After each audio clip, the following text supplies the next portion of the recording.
Hi, బాగున్నారా?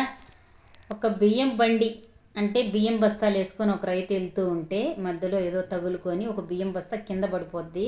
కానీ తను చూసుకోడు. చుట్టూ ఉన్న పచ్చులు వచ్చి తన కడుపు నిండేంత వరకు తిని ఎగిరిపోతాయి.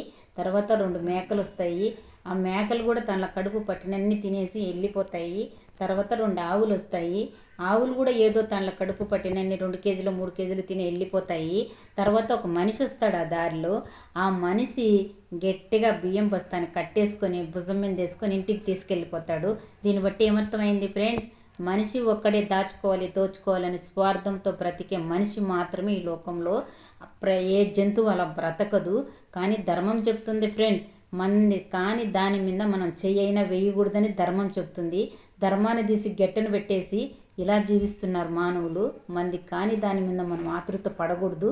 కానీ మనిషి స్వార్థంతోనే ఎప్పుడూ బతుకుతుంటాడండి, దాచుకోవాలి దోచుకోవాలని. రైటే కదా? రైట్ అయితే లైక్ కొట్టు. బాయ్.